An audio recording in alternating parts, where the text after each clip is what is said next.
हेमंत विश्व शर्मा को विधायक दल का नेता चुन लिया गया, ऐसी उम्मीद पहले से की जा रही थी।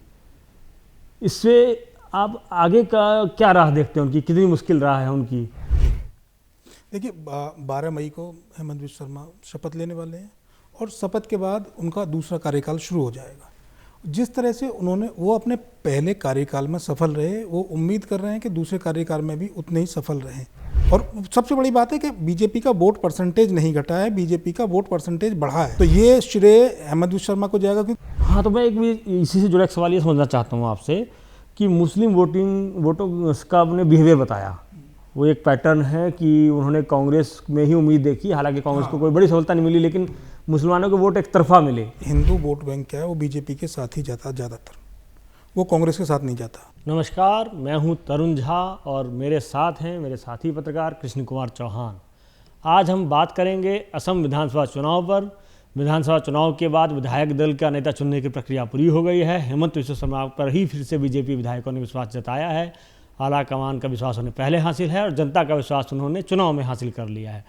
तो कुल मिलाकर वो यहाँ तक की बाजी जीत गए हैं। अब उनकी आगे की राह, आगे की चुनौतियाँ क्या होंगी, उन्हें ऐसे कौन से काम हैं जो अब दूसरी पारी में उन्हें करने हैं, इस सब पर हम चौहान साहब से विस्तार से चर्चा करेंगे।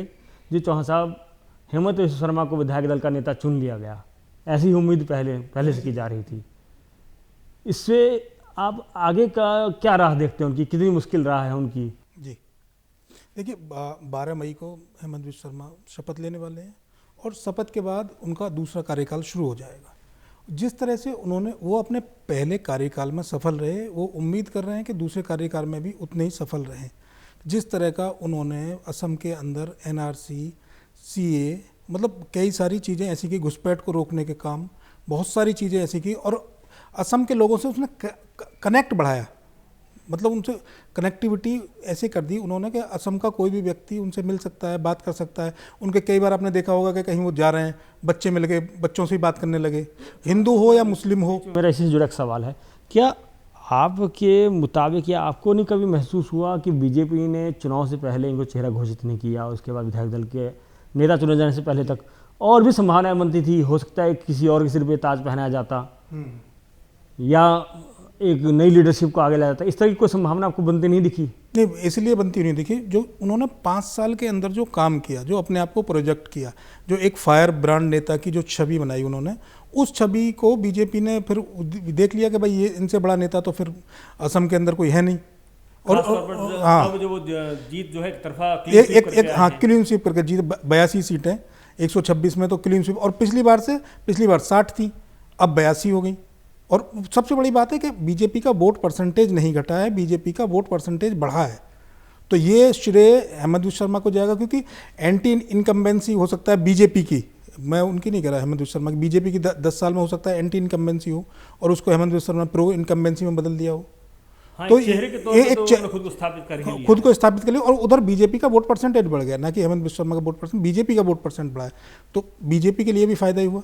तो हेमंत विश्व शर्मा को इसलिए बीजेपी को नकारना मुश्किल हो गया था, क्योंकि वही सीएम का चेहरा थे और वही सीएम दोबारा बन गए। लेकिन इसके बीच में जिस बात पर असल में पूरा चुनाव केंद्रित हुआ, हिंदू मुसलमान के मुद्दे पर, बीजेपी हिंदुत्व के कार्ड के साथ हिंदुत्व का पोस्टर बॉय बन गए हैं हेमंत विश्व शर्मा, और दूसरी तरफ कांग्रेस को एक तरह से कम से कम बीजेपी के खेमे से प्रयास किया जाता है कि उन्हें एक मुस्लिम पार्टी बता दी जाए। उनके अधिकतर विधायक मुस्लिम जीते, करीब जहाँ तक मैं आंकड़े देख रहा था कि एक ही विधायक जो है हिंदू जीता, बाकी सब के सब मुस्लिम है। और उसमें भी अब फूट की स्थिति ये है कि बदरुद्दीन अजमल, जो एक ज़माने में असम के बहुत बड़े नेता बन गए थे और उनके मुस्लिम वोट बैंक पर उनका एक अधिकार सा हो चला था, वो एक अधिकार टूट गया। कांग्रेस के 18 विधायक जीते और उन्होंने उस प्रतिक्रिया में कहा है कि कांग्रेस नई मुस्लिम लीग बन गई है। तो हिंदू मुसलमान का मुद्दा बड़ा हावी रहा इसमें। जहां हिंदू वोट बैंक कंसोलिडेट हुआ बीजेपी के पक्ष में, वहां मुस्लिम वोट बैंक भी एक तरफा कांग्रेस के हाथ चला गया और बदरुद्दीन अजमल खाली हाथ रह गए। ओवैसी को भी वहां उतनी अपेक्षित सफलता नहीं मिली। तो ये मुस्लिम वोटों का ये ध्रुवीकरण, इसको किस तरह से देखते हैं आप? ये इस तरह से एक तरफा कांग्रेस के पक्ष में ध्रुवीकरण क्यों हुआ? देखिए, AIUD को सीट कितनी मिली? 2, और उनकी पिछली बार कितनी सीट थी? 16।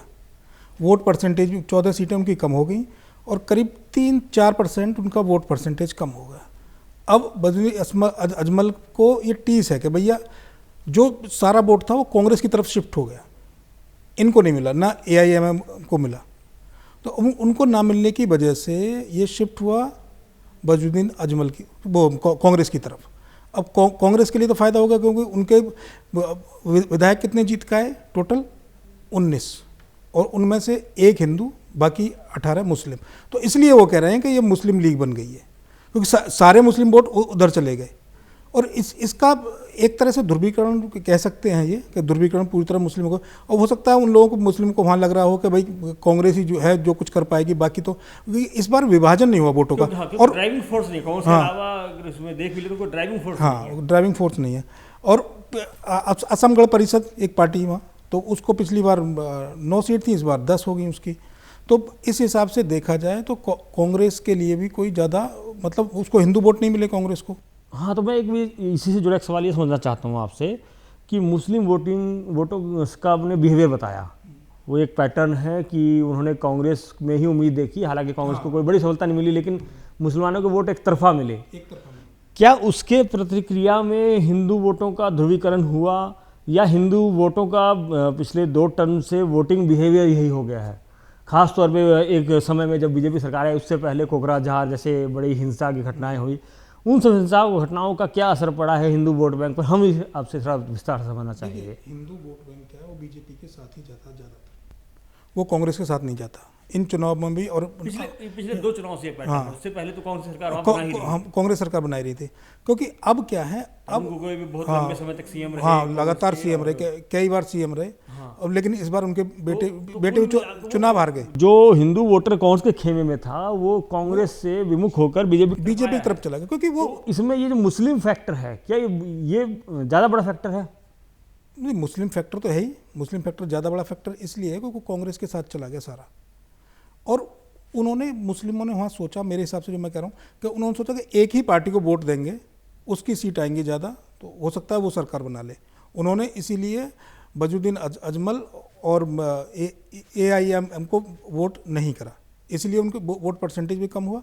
लेकिन कांग्रेस भी फेल ही हो गई, वो 18-19 सीट पर। तो ये जो पोलराइजेशन हुआ मुस्लिम वोटों का, क्या इसी एक्शन के रिएक्शन में हिंदू वोटों का पोलराइजेशन हुआ?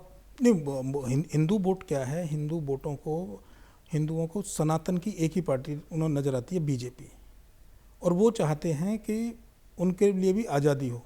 जहाँ भी आपने कई जगह देखा होगा, पश्चिम बंगाल का उदाहरण ले लें, जहाँ भी संख्या ज़्यादा हो जाती है तो वहाँ हिंसा की घटनाएं, यहाँ तक कि असम में भी, हिंसा 14 से पहले जो 13 और 12 में के दौरान बहुत हिंसाएं हुई। हाँ, तो हिंदू क्या, हिंदू लड़ना नहीं चाहता, वो विकास की राजनीति, विकास करना चाहता है।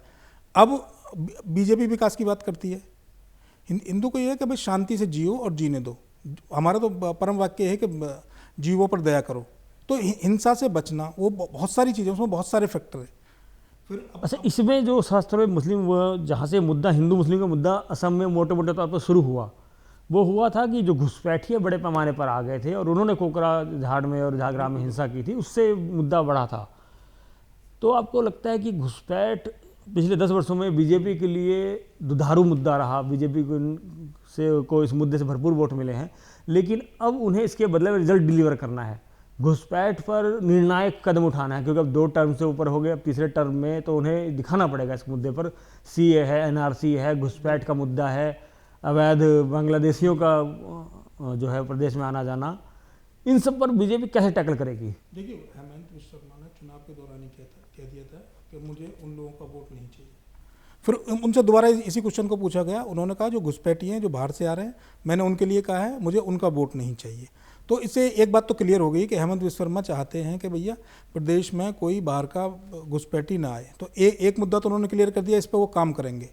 दूसरा मुद्दा है वहाँ पहचान की, जो अस्मिता है, उसको लेकर भी हेमंत विश्व शर्मा ने कई सारे काम करे वो, और उनकी इस बार की जीत में ये गेम चेंजर की तरह रही हैं ये चीज़ें। फिर एक मुद्दा और है इसमें, परिसीमन।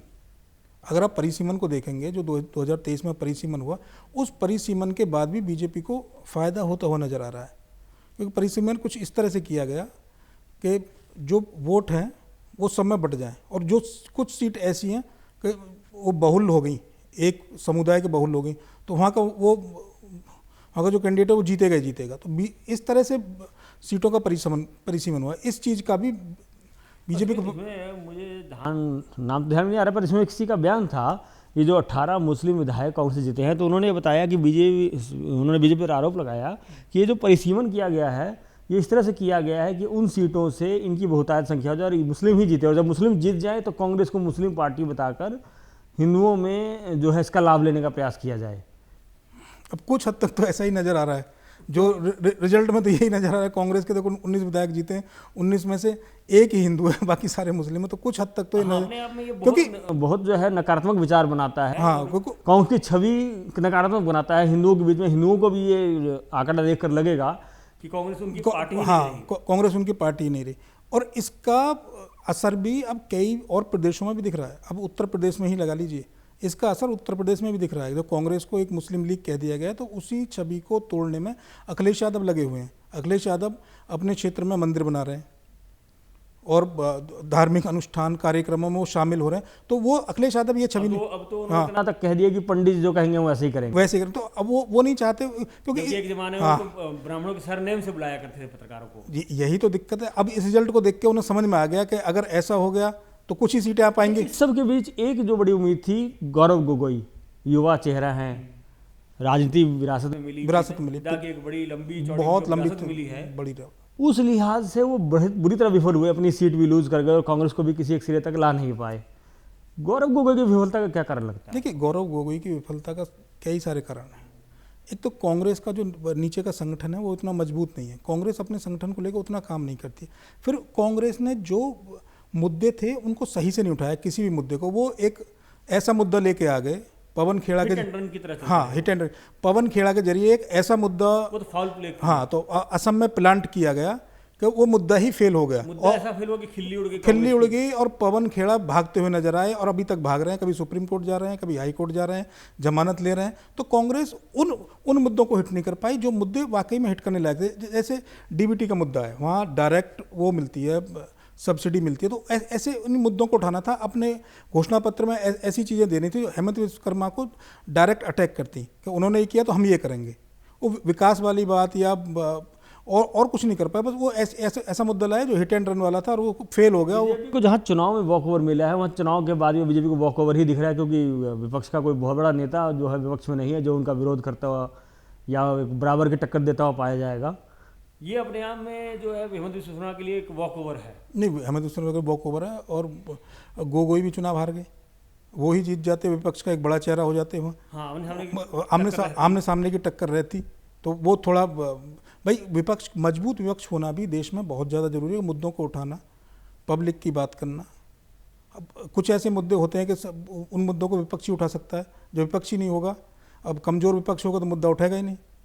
तो ये भी एक लोकतंत्र के लिए नुकसान वाली बात है। विपक्ष का मजबूत ना होना लोकतंत्र को मतलब नुकसान तो पहुंचाता ही है। हाँ, आखिर उनके कामकाज अगर बेहतर नहीं रहा तो सवाल उठाएगा कौन?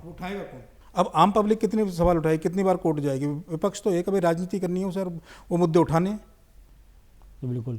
तो कुल मिलाकर असम में नई सरकार बनने का रास्ता साफ हो गया है। कल शपथ ग्रहण हो जाएगा, हेमंत बिस्वा शर्मा फिर से मुख्यमंत्री कुर्सी संभाल लेंगे और उसके बाद मंत्रिमंडल विस्तार, मंत्रियों का चयन, इन सब तमाम ये मुद्दे हैं जिन पर आप जानना चाह रहे होंगे, जिन्हें आने वाले दिनों में हम और विश्लेषण के साथ कृष्ण कुमार चौहान जी के साथ हाजिर होंगे आपके साथ। तब तक के लिए धन्यवाद।